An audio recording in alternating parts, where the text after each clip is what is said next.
think it needs to be looked into. This would be the first way to do it, in my opinion. Yes, sir. What about grand jury? There's a grand jury system. There is. There is a grand jury system. And that's possible, and you have to go through the course to stand that up. It's a very little used in Washington State system. But you can, I mean, you're talking about Superior Court judges and all that. This is the most direct route. You know, but yes, a grand jury system is possible. County prosecutor, here's his duties. All right. Prosecutes all criminal and civil actions. It's a little different, but prosecutor can file too. Here's the statute I was talking about. This is what I think, in my personal private opinion, that he violated. And I've gone through it. Public servant, he is a public servant, is guilty of official misconduct if, with the intent to either obtain a benefit, political capital is a benefit, all right, or to deprive another person of a lawful right or privilege. Our right to bear arms is one. It's explicitly called a right in the Constitution. He intentionally commits an unauthorized act, I've already shown you those, under the color of law as Attorney General, using his power, state power, or he or she intentionally refrains from performing a duty imposed upon him by law. So, and we've gone through that too. I think it's there, you know. I think with a proper investigation, once charges are filed, there could be an investigation process to kind of develop the facts, because the facts that I've gotten are just all those that are online and in the public realm. And that can be developed. If you look at that video that I didn't show you, he talks about his formulation process of getting 1639 going, that it was his, he's working with citizens groups and doing that stuff as your Attorney General. I think that he violated the statute. Now, you know, at this point, you're like, yeah, Scott, you're crazy. He didn't really, you know, you don't need to fill out the affidavit. Or you can think about it, fill it out if you want. Or if you do want to fill it out, we'll get to it because we're going to come up to that. This is kind of like, if you're going to prosecute, this is what a judge would consider. This is like, you know, to find probable cause. And basically, the essence of it is if the facts and the law are such that a reasonable jury may find a person guilty, then that's kind of enough to go forward. You know, and let a jury, which our founders are brilliant, and put it in their hands. They can do guilty or not guilty, right? Doesn't mean that he's guilty. I'm not saying he's absolutely guilty. Pardon? So it depends on which side of the state the jury is. Yeah, no, I like this this area over here where we live. And you know, and let it be. I mean, this is just I don't know, even go an hour or so. You know, a trial is, you know, of this magnitude is probably a week, at least. You know, it's a misdemeanor, gross misdemeanor. You know, gross misdemeanor, district court. All right, maximum penalty 364 days, $5,000 fine. Right.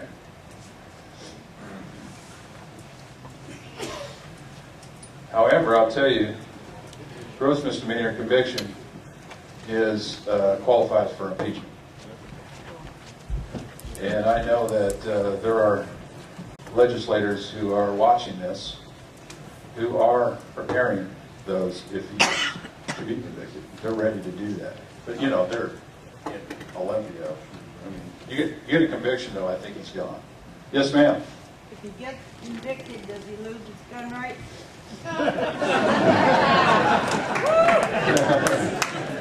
No, because we're not that kind of people. It's only a gross misdemeanor, right? If it was domestic violence, yes. If it was a felony, yes. Gross misdemeanor? No. No, we still want him in the club, right? Maybe he'll learn someday. Question. Yes, sir. Oh, now I forgot. It's all right, man. I'm right there with you. That's why I have slides, you know. I mean, Oh, how would a gross misdemeanor impact bar credentials? would impact what? Bar credentials. Oh, you know, there would probably be some sort of administrative sanction for ethical is sanctioned, but Yeah, I doubt he wouldn't probably lose his life. Actually, in the same section, if you are convicted of misconduct or malfeasance, you can never hold public office in the state of Washington. Okay. Yeah, that may qualify. I don't know. I haven't really looked at it. This is the main fight right now. Yes. Now, if you combine that with U.S. Code 18, Section 241 as a felony, does that bump up the RCW to a felony? I don't know. That's the federal court. We're talking about Washington District Court. This is about the people. District Court is people's court. It's your court. It's where you can do a citizen complaint. That's what the focus is. Federally, there are things that can be done. I guess you could ask the U.S. attorneys. So here we are. Excuse me. This is in the court rules. Criminal rule for courts of limited jurisdiction, LJ. The District Court, 2.1, complaint, citation and notice. Citizens, complaint. Any person wishing to institute a criminal action alleging a misdemeanor or gross misdemeanor shall appear before a judge empowered to commit persons charged with offenses against the state, other than a judge pro tem, so part-time judges know. The judge may require the appearance to be made on the record and under oath. The judge may consider any allegations on the basis of an affidavit, which we're going to go through, and that's what's on the table, sworn to before the judge. Now, I know we're having them notarized today, and there is the form that they give you, the judge can swear you, but what I'm envisioning is when this is filed, the affidavits will go in already sworn to, all right?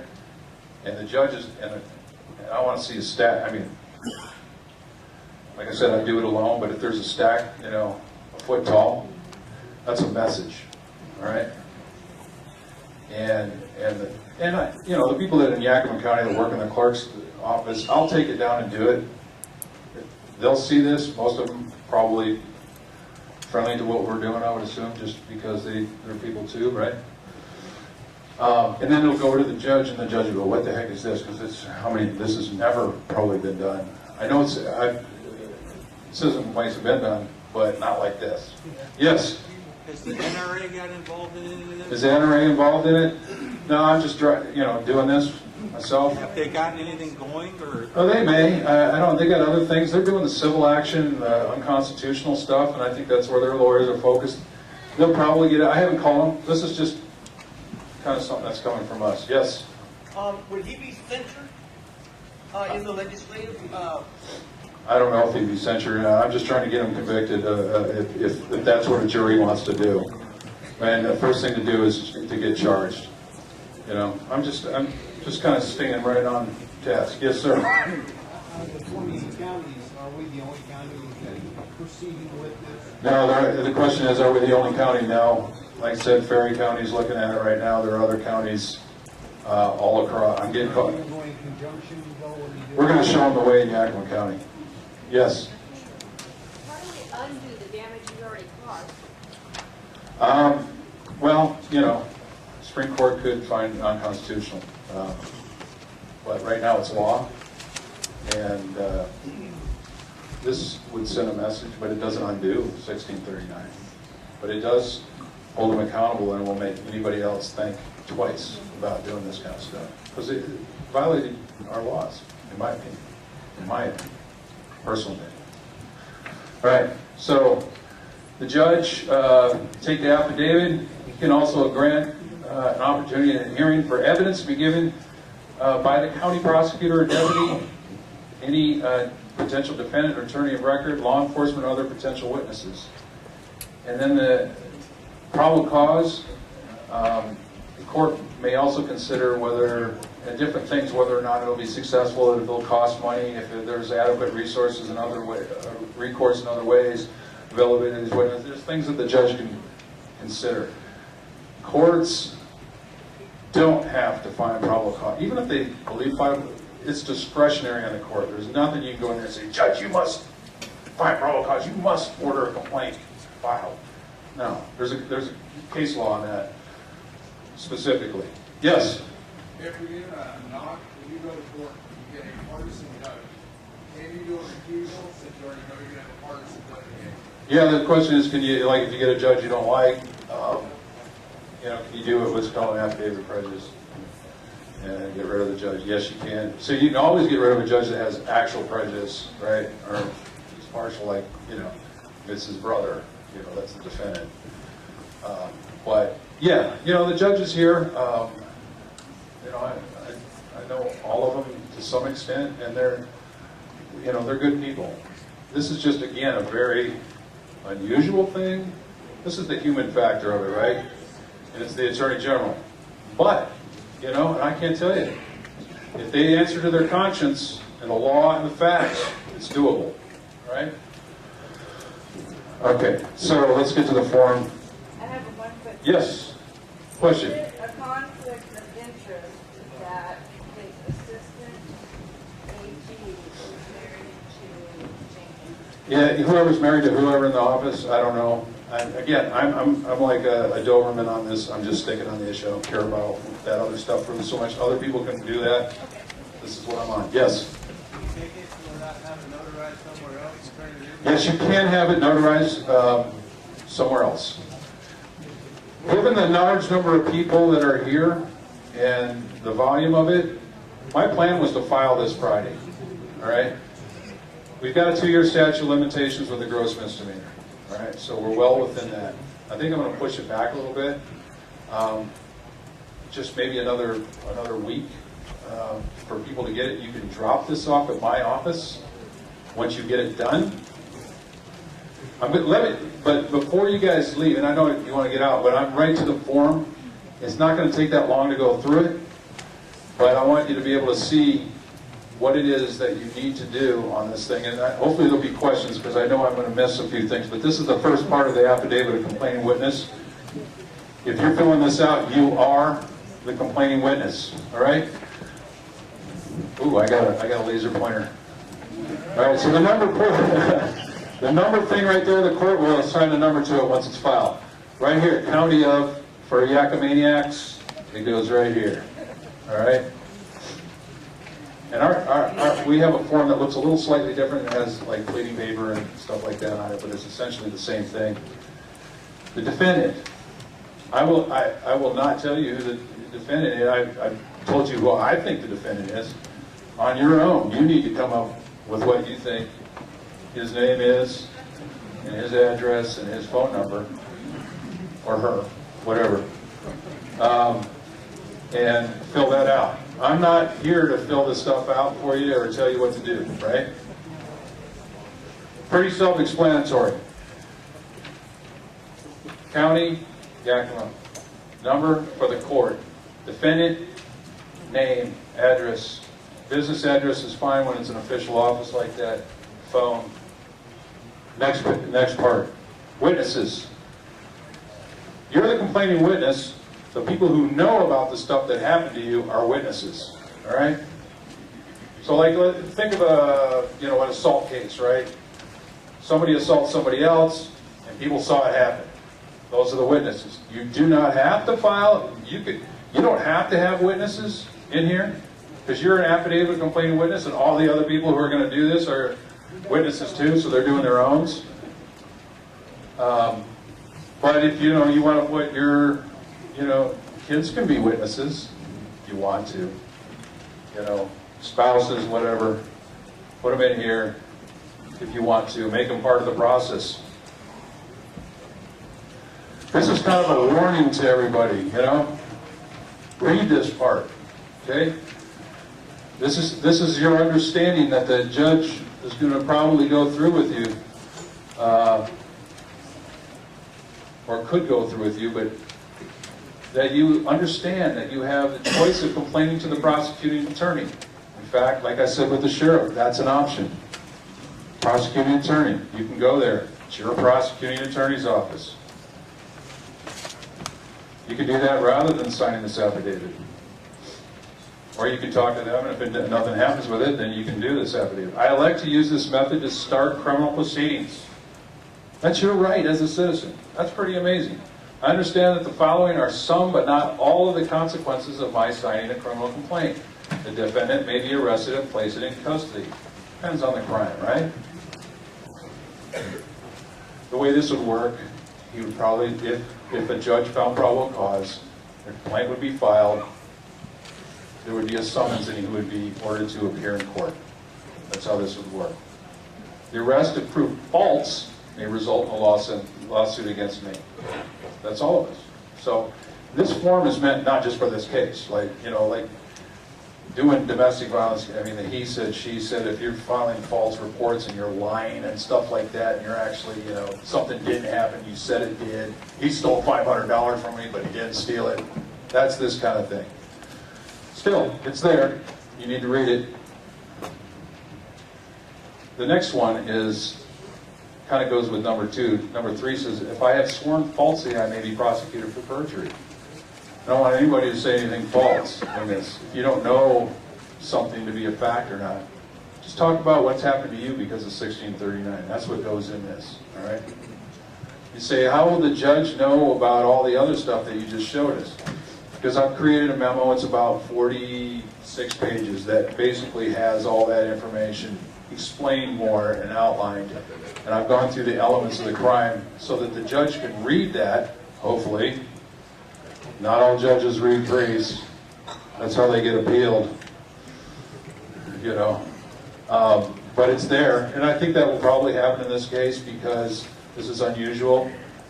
And if the judge, after considering what's in that memo that I'll give, the complaint that I'll file with this, all the affidavits that show how each of you have been impacted, the judge then makes a decision whether or not this is, I think he would probably have a full-on hearing and give law enforcement a chance to chime in, and that's what I think. And then consider whether there's probable cause. If he finds probable cause, then there's a criminal complaint filed, and this thing moves forward. All right, that's a big deal. I guarantee you, everybody in the nation will notice that.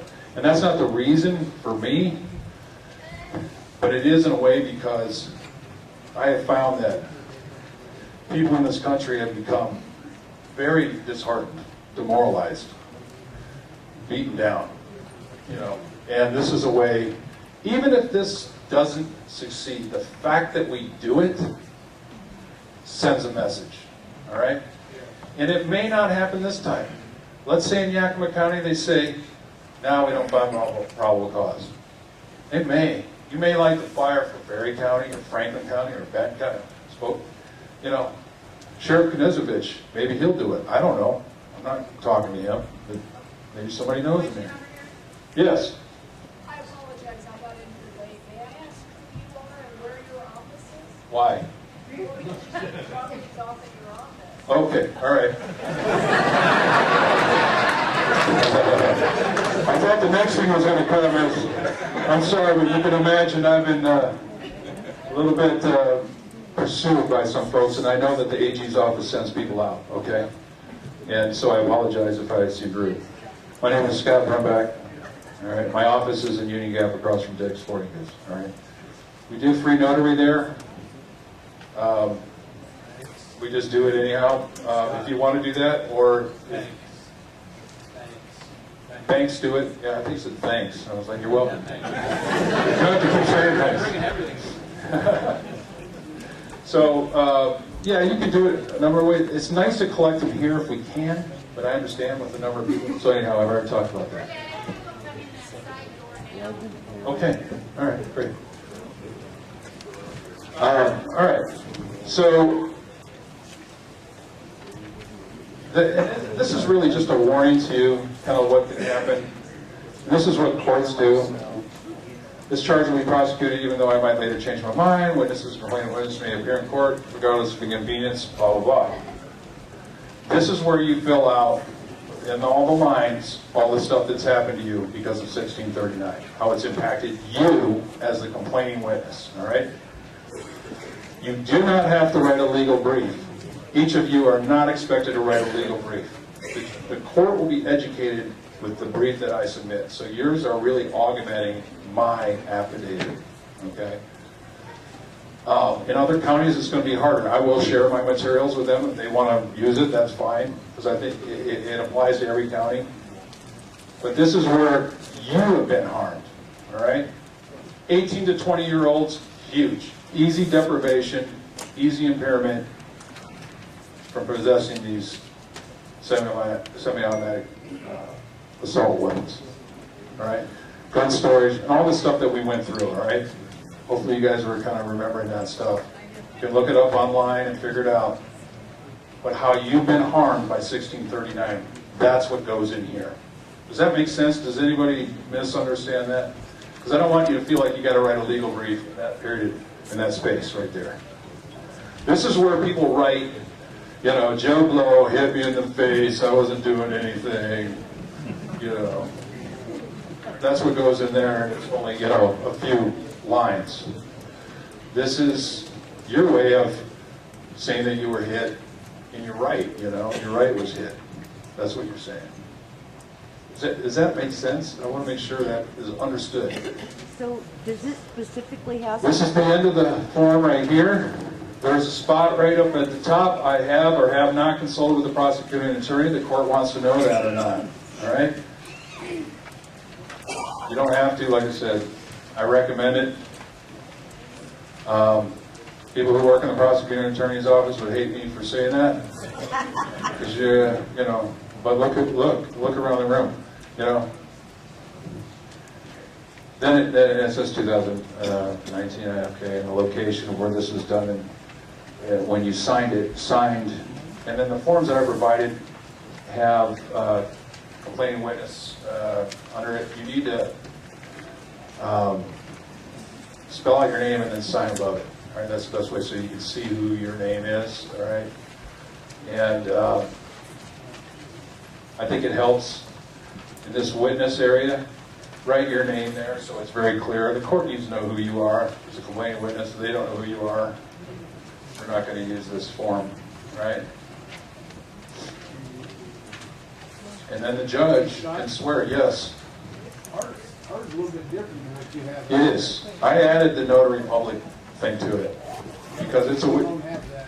No, this comes right from the court rules itself. I added to it because we can notarize it, because I don't think 200 people, if are going to file, are going to go in and be sworn in front of the judge. So this makes it a sworn affidavit coming to the judge. Yes? We don't have that. Yeah, it's on the second page. Look at the whole thing. I'm pretty sure it's on there.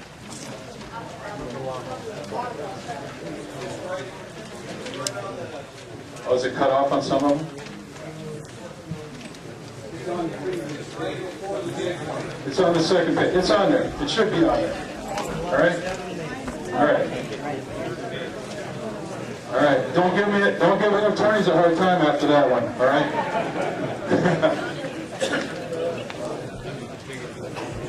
All right, so this is all the stuff that I've already talked to you about. This is your own conscience. This is your decision. It's not mine. I'm not your attorney. I'm not telling you what to do.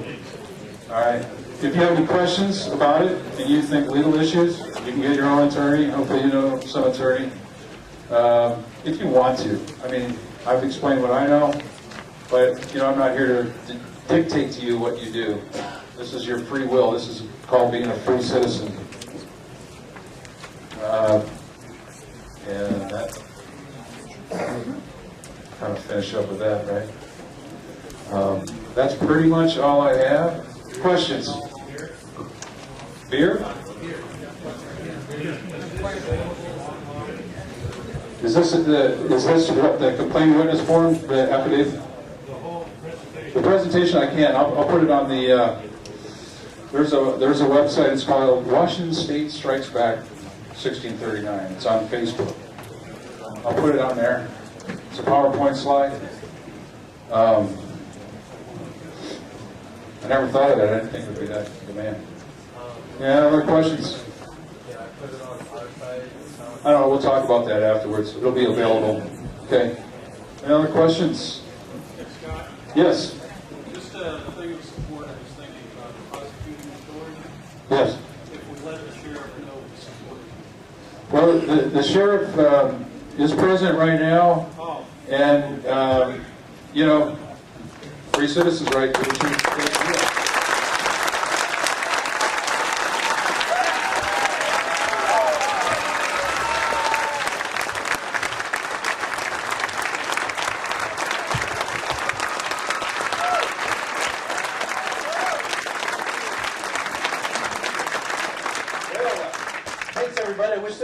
outreach campaign event for me. This is really good to see, man, how many people are out here tonight. My wife and I drove up, and I said, holy cow, this has got to be it, because I saw the pickups everywhere. So, this is it, and I'm happy I was able to make it tonight. A great opportunity to see the people that I believe in, that are with me, and I'm with you. You know, a few weeks ago, I was down at the SHOT Show in Las Vegas. If you haven't been to it, it's amazing. It's just incredible. My wife gets a little frustrated with me because on the first day I look like I have ADHD. I just don't even know where to go first, right? All the different things, the guns and things stuff. But I realized that about day 3 that I was kind of like with my people. It was a neat crowd. And it's like tonight. It's the same thing. We all believe the same thing. I believe in the Constitution. And when you people elect,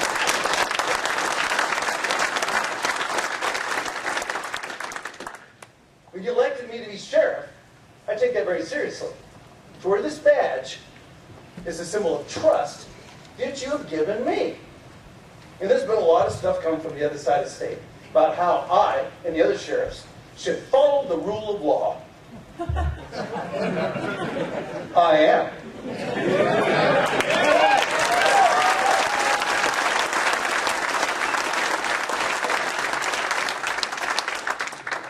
We're not sure where this is all going to go, obviously. The sheriffs, all the sheriffs, we're going to meet here in about a week or two.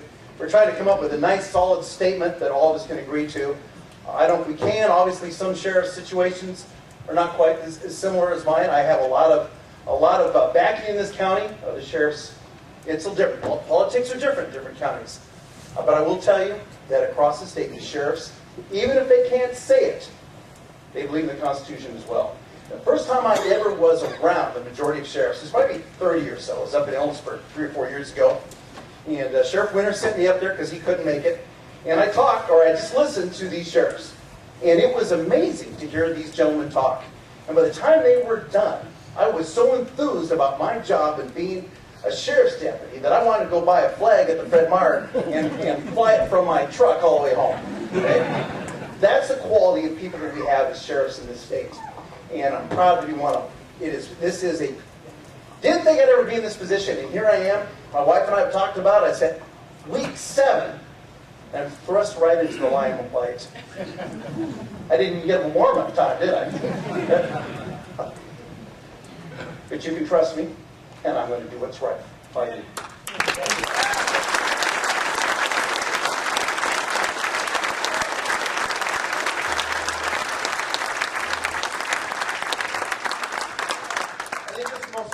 Before I give the mic back, that you need to know is that my deputies will not enforce laws that we do not feel are constitutional. It's important. It is the bond that you have with the sheriff. There is no other way to go. If you cannot trust the sheriff in your county, then you have issues in your county. So thank you. I'm glad I had a few minutes to talk to everybody today. Thank you very much. I've got so much support. It's just been awesome. So thanks, everybody. Let's hope this thing gets resolved.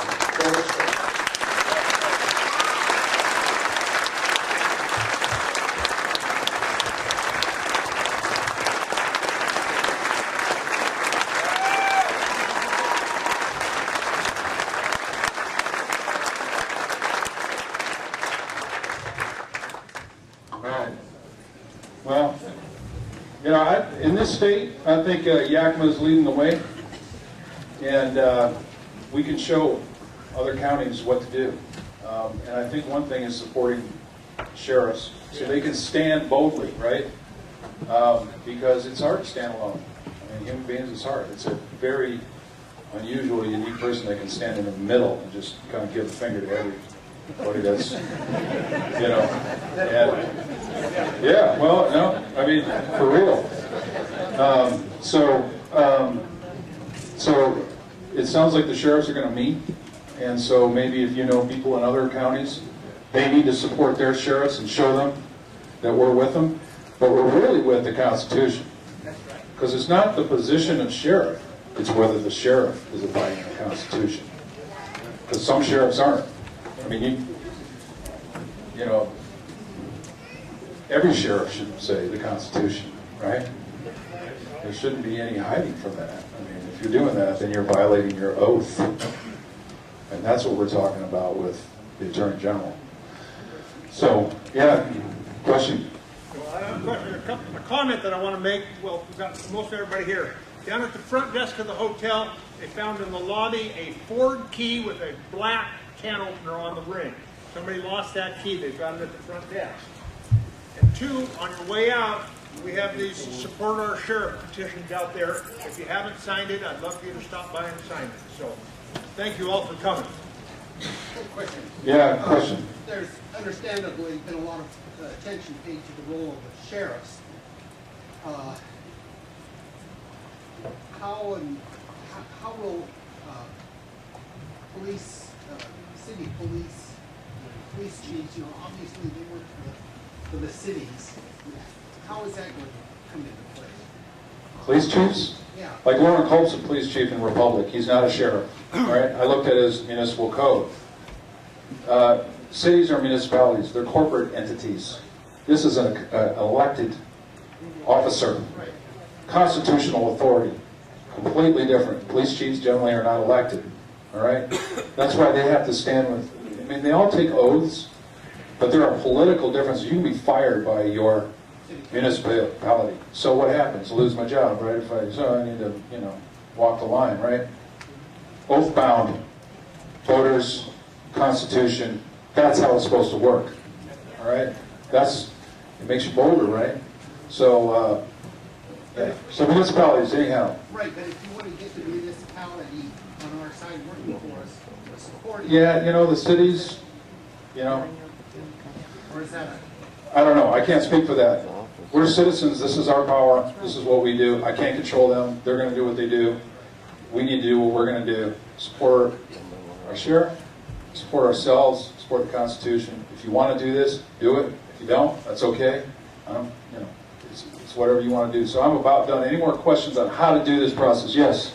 Well, this isn't about process, but how does this initiative not violate the single subject rule? That's a whole different issue about, and that was challenged and it wasn't dealt with. This is about the Attorney General, whether he violated his duties. That's what I'm hearing. I'm very focused, all right? I mean, we rabbit trail it all day. I'm not doing that. Yes? Question? I want to make sure, because I know people are ready to go. It's 8:15, right? Got a quick question. I've got veterans all over the state of Washington. I have almost every county. If you need help, hit me up on 1639. I'm on there. Please. Washington Strikes Back 1639, Facebook. I hate Facebook, but it's a great place. It works. It works. I'll put these slides up there. I'll put the documents up there, but really now the focus for you all is this affidavit. I can't remember, February 22nd, so it's March 2nd or something like that. Yeah. All right, so that's what I'm going to plan on filing. So if you want to have them into me, hopefully this made sense. Any other questions at all? One more question. Yes. An efficient way to get it to you at your office. Like I'm planning on doing that. I just show up. That's good. Have a nice night. Certified before I come. Hand it off. We're good to go. Yeah, or else you can have it notarized there. Let's say you do it. Remember, you've got to sign in front of the notary, right? Yep. So that means that the court's receiving a sworn affidavit rather than having the judge swear it. That's the reason we're doing it. We're making it easy for the court. Okay. People in government like it when we make it easy for them, right? So that's what we're doing there. Any other questions? Yes, in the back. Is it true that the sheriff is the top legislative and enforcement officer? He's not legislative. He's executive branch. He's the top law enforcement officer in the county. Yes. Sitting right here. Yes. How can we best support the sheriff? I mean, we can do this, and we can be here and show you what we support him in. Is there something that we as citizens can do to let everyone know that he's active, that we're behind him? I think this is a great example. The question is, how can we show the support of the sheriff? We're doing it right now, right? If you want to do this, this helps him because this validates what he's doing. This court has never seen this happen before if it happens, ever. This is going, and it's really, it's not, I mean, we are supporting our sheriff, but we're really validating what he's doing. That's the way I kind of look at it. It's like, heck yeah, about time you stood up, and 20 some odd other sheriffs have done the same thing. This means that something really wrong was done. Something really wrong was done.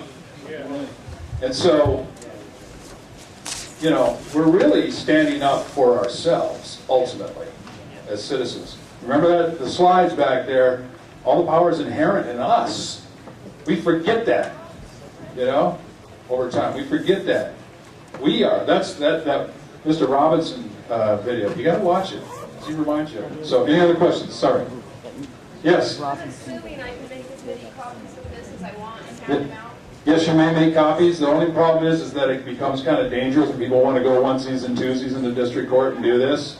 It'll be ineffective. And if a court is receiving these things from individuals going, what the heck is this? When a real legitimate effort comes in, the judge may say, I've already seen this, I'm not going to hear it. You know, you got to do it together. You know, if you're in another county, we're doing it here in this county, but do it in a concerted way. That's my recommendation as a private citizen to do. Plus, you know, people work in the courthouse. They don't need to have a big mess, right? They don't. Let's make it easy for them, because our point is not process, it's about substance. And going and having a judge legitimately hear whether the Attorney General broke the law. That's where, at least that's what my goal is. Any other questions? Yes, sir. Will I what? Yeah, the memo that, yeah, yes, it will be on there. I'm still working on it a little bit, and it's going to go in with my filing, so I want to make it as good as it can be when it's filed, so the judge has the best shot of approving this thing. Yeah, not this Friday, but the second. Yeah, the second Friday. That's the target now. We got 2-year statute of limitation on gross misdemeanor, 1-year statute on a regular misdemeanor. What's the last day we can hand it into your office? Give us a date. Yeah, so Thursday would be what, March 1st, I think so? February 28th. February 28th is Thursday, so I can't, yeah, so that Thursday. 28th? Yeah, the 28th. Okay. That should give us enough time. 9 days. Yes, sir. I may not know you, Scott, but I really want to thank you for all your work you put in. Oh, yeah, you're welcome.